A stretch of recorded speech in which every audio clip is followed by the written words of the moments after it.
नमस्कार मित्रांनो, आज मी तुम्हाला एक अशी कथा सांगणार आहे जी केवळ एक पौराणिक कथा नाही, तर मानवी जीवनातील कर्म, शिक्षा आणि पश्चात्ताप यांचा एक अद्भुत प्रवास आहे. तुम्ही कधी विचार केला आहे का की एका छोट्याशा चुकीमुळे स्वर्गातील सुखाचा त्याग करून एखाद्याला भयानक पिशाच म्हणजेच भूताच्या योनीत जावं लागलं तर, आणि त्यातून सुटका कशी होईल? होय, आजची कथा आहे जया एकादशीची.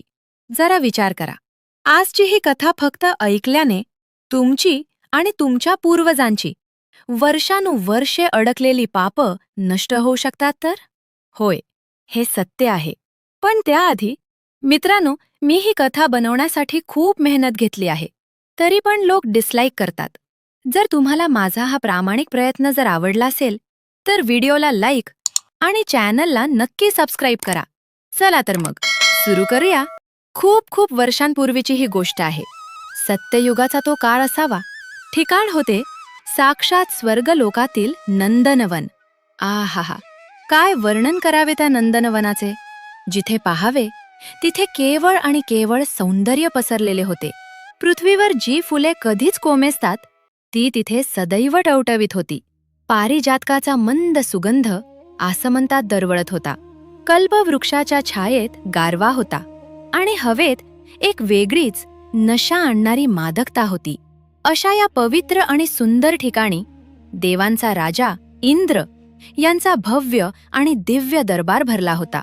त्या दरबाराचे तेज असे होते की जणू हजारो सूर्य एकत्र उगवले असावेत, पण त्यांचा दाह नसावा, तर केवळ शीतल प्रकाश असावा. दरबारात कोण नव्हते? स्वतः ब्रह्मदेव, मोठे मोठे ऋषीमुनी, तपस्वी, सिद्ध पुरुष आणि सर्व देवता तिथे उपस्थित होत्या. वातावरणात एक पवित्र गांभीर्य होते, पण त्याच वेळी मनोरंजनासाठी तिथे संगीताची मैफल सजली होती. गंधर्व आपली वाद्ये घेऊन सज्ज होते आणि स्वर्गातील सर्वात सुंदर अप्सरा नृत्यासाठी तयार होत्या. त्या गंधर्वांच्या समूहात एक गंधर्व असा होता ज्याचे रूप पाहताच कोणाचेही भान हरपेल. त्याचे नाव होते माल्यवान. माल्यवान केवळ देखणाच नव्हता, तर त्याचा कंठ इतका गोड होता की जेव्हा तो गायला लागायचा तेव्हा वाहणारे वारे सुद्धा थांबायचे आणि पक्षी आपला चिवचिवाट थांबवून त्याचे गाणे ऐकत राहायचे. तो तारुण्याने सळसळत होता, त्याचे डोळे तेजस्वी होते आणि त्याच्या व्यक्तिमत्वात एक वेगळीच जादू होती. आणि दुसरीकडे नृत्यांगनांच्या समूहात एक अप्सरा होती जिचे नाव होते पुष्पवती. पुष्पवती नावातच फुलांची कोमलता होती. तिचे सौंदर्य असे होते की जणू पौर्णिमेचा चंद्र पृथ्वीवर अवतरला असावा. तिचे डोळे हरणीसारखे चंचल होते, तिचे हास्य मोत्यासारखे शुभ्र होते आणि जेव्हा ती चालायची तेव्हा तिच्या पैंजणांचा आवाज जणू संगीताची नवी धून निर्माण करायचा. ती नृत्यात अत्यंत निपुण होती. तिच्या प्रत्येक हालचालीत एक नजाकत होती. दरबारात गायन आणि नृत्याचा कार्यक्रम सुरू झाला. सुरुवातीला सर्व काही व्यवस्थित चालले होते.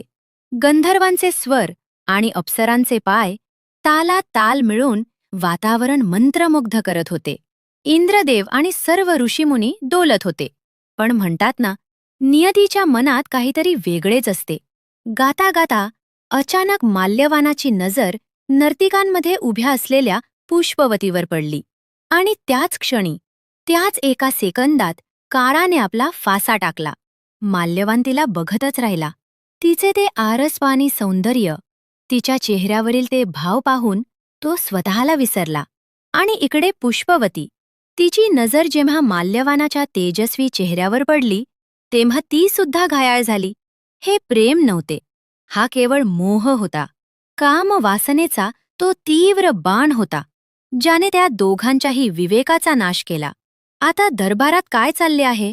समोर साक्षात देवराज इंद्र बसले आहेत. ऋषीमुनी पाहत आहेत. याचे त्यांना काहीही भान राहिले नाही. ते फक्त एकमेकांच्या डोळ्यात हरवून गेले. माल्यवान गात होता, पण त्याचे चित्त गाण्यात नव्हते. त्याचे लक्ष पुष्पवतीच्या सौंदर्यात अडकले होते. आणि पुष्पवती नाचत होती, पण तिचे पाय आता लयीत पडत नव्हते. ती केवळ माल्यवानाला रिझवण्यासाठी त्याला आकर्षित करण्यासाठी हावभाव करू लागली. कामदेवाने त्यांचा ताबा घेतला होता. आणि याचा परिणाम काय झाला? तोच झाला जो अपेक्षित होता. संगीताचा सूर बेसूर झाला. तालाचा ठेका चुकला. जी एक दिव्य लय निर्माण झाली होती ती अचानक तुटली. गाण्यात अडथळे येऊ लागले. नृत्यात चुका होऊ लागल्या. संपूर्ण दरबारात एक विचित्र, अस्वस्थ करणारी शांतता पसरली. जे ऋषीमुनी डोळे मिटून गाण्याचा आनंद घेत होते त्याने डोळे उघडले. इंद्राच्या चेहऱ्यावरचे स्मितहास्य मावळले. सर्वांच्या लक्षात आले की काहीतरी घोर अपराध घडत आहे. ही चूक, ही मर्यादांची पायमल्ली देवराज इंद्राच्या लक्षात आली. आपली सभा, जी ज्ञानाची आणि कलेची देवता मानली जाते, तिथे असे कामुक वर्तन? इंद्राचा अपमान झाला होता. कलेचा अपमान झाला होता. इंद्राचा चेहरा रागाने तप्त झाला. त्याचे डोळे निखाऱ्यासारखे लाल झाले आणि आपल्या सिंहासनावरून उठत त्याने जोरात गर्जना केली. मूर्खांनो! त्याचा आवाज इतका भयानक होता की स्वर्गातील नंदनवन सुद्धा थरथरले. इंद्र कडाडला. तुम्ही दोघांनी माझ्या या पवित्र सभेचा भंग केला आहे. जिथे भक्ती आणि कलेची साधना करायची, तिथे तुम्ही कामवासनेच्या अधीन झालात. तुम्ही विसरलात की तुम्ही कोठे आहात. तुम्ही स्वर्गाची, या दरबाराची आणि कलेची मर्यादा ओलांडली आहे. ही पवित्र जागा आहे आणि तुम्ही इथे आपल्या वासनांचे ओंगळवाणे प्रदर्शन मांडले आहे. हा केवळ माझाच नाही, तर उपस्थित सर्व ऋषीमुनींचा आणि साक्षात कलेचा अपमान आहे. माल्यवान आणि पुष्पवती, जे काही क्षणांपूर्वी एकमेकांच्या प्रेमात रंगले होते, आता भयाने थरथर कापू लागले. त्यांची नशा एका क्षणात उतरली.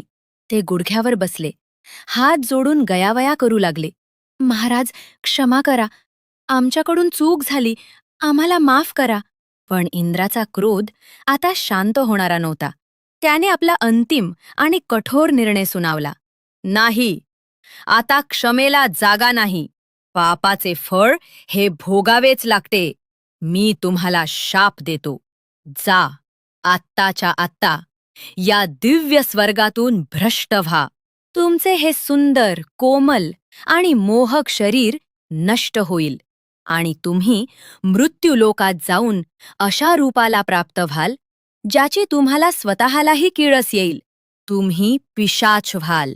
स्त्री पुरुष म्हणून तुम्ही पती पत्नी होऊन पिशाच योनीत राहाल. तुम्हाला अत्यंत दुःख भोगावे लागेल. ऊन, पाऊस, थंडी आणि भुकेने तुम्ही रात्रंदिवस व्याकुळ व्हाल. जा, आत्ताच्या आत्ता इथून चालते व्हा. आणि श्रोते हो, बघता बघता इंद्राच्या शापाचा प्रभाव सुरू झाला. काय भयानक दृश्य होते ते! ज्या शरीरावर चंदन आणि फुलांचा सुगंध होता, ते शरीर विद्रूप होऊ लागले. त्यांचे तेज लोप पावले आणि स्वर्गातून त्यांना खाली ढकलण्यात आले. ते वेगाने, एखाद्या उल्केसारखे पृथ्वीच्या दिशेने झेपावले आणि थेट येऊन पडले ते हिमालयाच्या एका अत्यंत उंच, निर्जन आणि भयानक शिखरावर. पण हे काय? आता ते गंधर्व आणि अप्सरा राहिले नव्हते. त्यांचे रूप आता पूर्णपणे बदलले होते. ते आता पिशाच झाले होते. त्यांचे केस म्हणजे जणू वाळलेले गवत, जटा वाढलेल्या, डोळे खोल गेलेले आणि लाल भडक, दात हिस्त्र पशुसारखे बाहेर आलेले. शरीरावर कातडी लोंबकळत होती आणि नखे तीक्ष्ण झाली होती. जेव्हा त्यांनी एकमेकांकडे पाहिले तेव्हा त्यांना स्वतःच्या जोडीदाराची भीती वाटली. ज्या सौंदर्यावर ते भाळले होते, ते सौंदर्य आता शापाने गिळून टाकले होते. तिथे हिमालयात परिस्थिती अत्यंत बिकट होती. हाडांना गोठवणारी भयानक थंडी, सोसाट्याचा वारा असा वाहत होता की अंगाची सालटी निघावीत. चहूकडे फक्त बर्फच बर्फ पसरलेला होता. खायला फळ नाही, कंदमूळ नाही, की प्यायला पाण्याचा थेंब नाही. पिशाच योनीत असल्यामुळे त्यांना भूक आणि तहान तर प्रचंड लागत होती, पण अन्न पचवण्याची किंवा पाणी पिण्याची क्षमता त्यांच्यात नव्हती. ती एक अनंत वेदना होती, सततची जळजळ. ते दोघेही त्या बर्फावर अनवाणी पायांनी भटकत होते. थंडीने कुडकुडत होते.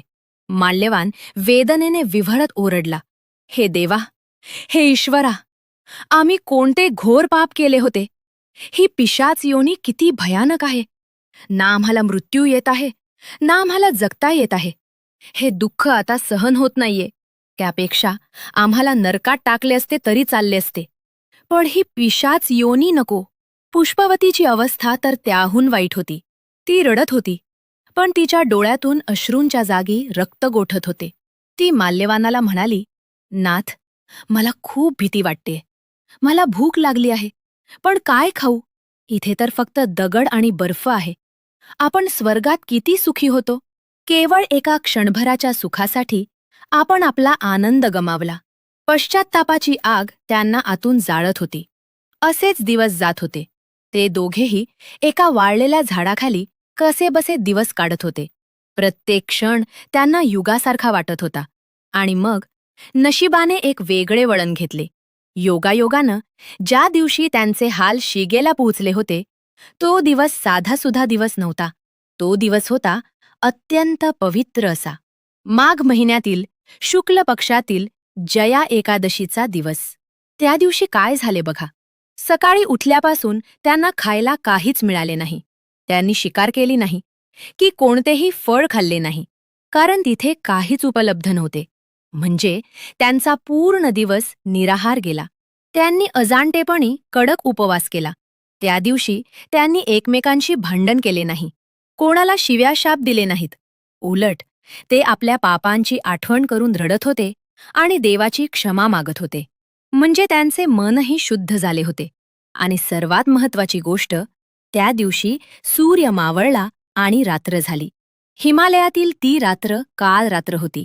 थंडी इतकी प्रचंड वाढली होती की त्यांना झोप येणं अशक्य होते. ते दोघेही त्या झाडाखाली एकमेकांना बिलगून थरथर कापत, दात वाजवत जागे राहिले. थंडीमुळे त्यांची शुद्ध हरपत होती, पण झोप लागत नव्हती. ते रात्रभर जागे होते. म्हणजेच त्यांचे जागरणही पूर्ण झाले. रात्रभर ते मृत्यूची वाट पाहत होते. हे नारायणा, आमची सुटका कर. हे विष्णू, आम्हाला या नरकातून वाचव. असे शब्द त्यांच्या मुखातून नकळत का होईना, पण सतत बाहेर पडत होते. अशा प्रकारे, श्रोते हो, हे नीट ऐका.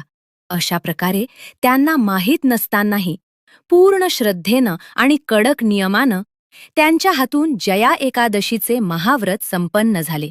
उपास घडला, जागरण घडले आणि नामस्मरणही घडले.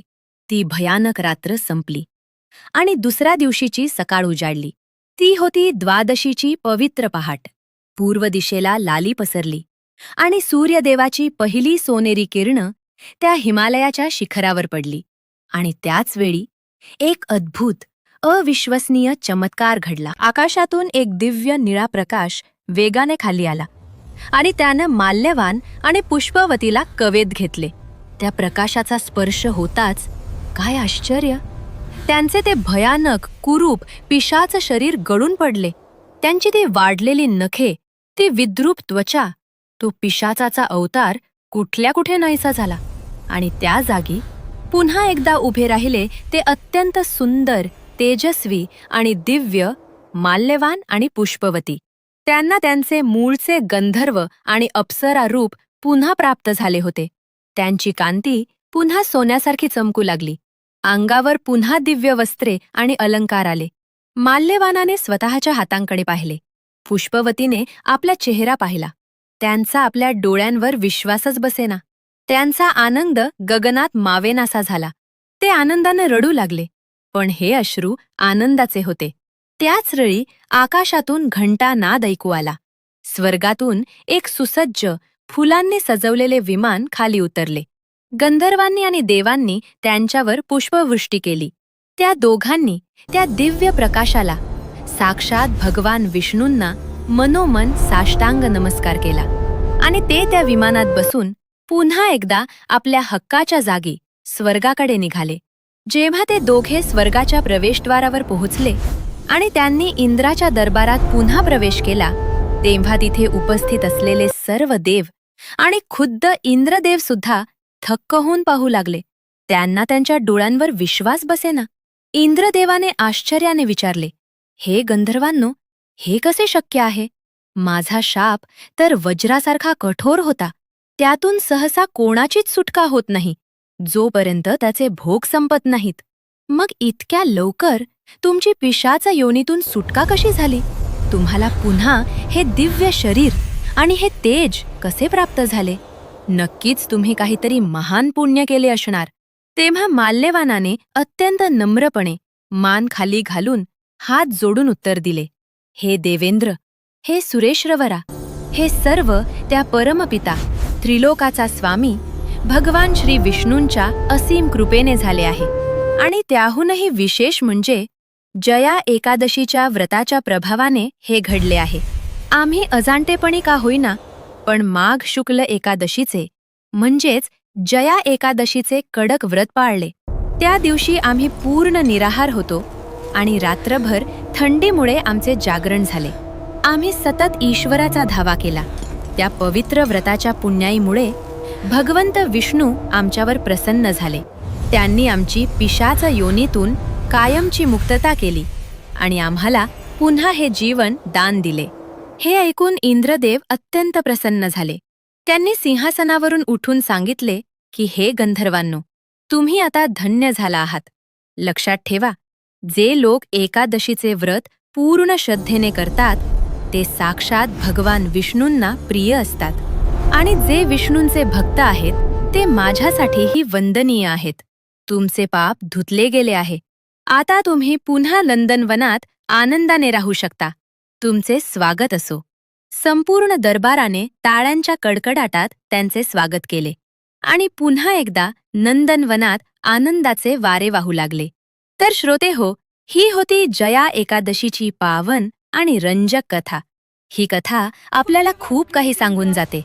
या कथेवरून आपल्याला हे समजते की मानवाकडून चुका होतात, पाप घडतात, पण जर मनापासून पश्चाताप केला आणि ईश्वराची शरण घेतली तर मोठ्यातील मोठ्या संकटातूनही मार्ग निघतो.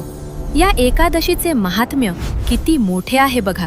पुराणात असे सांगितले आहे की जो मनुष्य पूर्ण श्रद्धेने आणि भक्तिभावाने जया एकादशीचे व्रत करतो त्याला कधीही कोणत्याही जन्मात प्रेत किंवा पिशाच योनी प्राप्त होत नाही. एवढेच नाही तर हा अत्यंत महत्वाचा भाग आहे. नीट ऐका. जर आपले कोणी पूर्वज अतृप्त वासनांमुळे पिशाच योनीत भटकत असतील किंवा वाईट योनीत अडकले असतील तर आपण या व्रताचे पुण्य त्यांना अर्पण करू शकतो, ज्यामुळे त्यांची सुद्धा सुटका होऊन त्यांना मोक्ष मिळतो. हे व्रत पाप विनाशिनी आहे. हे व्रत दुःखहारिणी आहे आणि हे व्रत मोक्षदायिनी आहे. म्हणूनच आपण सर्वांनी आपल्या धकाधकीच्या जीवनातून वेळ काढून शक्य असेल तसे या पवित्र दिवशी उपवास करावा, गरिबांना अन्नदान करावे आणि ईश्वराचे नामस्मरण नक्की करावे. आपल्या आयुष्यातील अंधार दूर करून प्रकाशाकडे वाटचाल करण्याचा हा एक राजमार्ग आहे. ही कथा ऐकल्याबद्दल तुमचे खूप खूप आभार. ईश्वराची कृपा तुमच्यावर आणि तुमच्या कुटुंबावर सदैव राहो हीच प्रार्थना. चला तर मग प्रेमाने आणि मोठ्याने एकदा देवाचे नाव घेऊया. बोला पुंडलिक वरदे हरी विठ्ठल. श्री ज्ञानदेव तुकाराम पंढरीनाथ महाराज की जय. श्री लक्ष्मी नारायण भगवान की जय.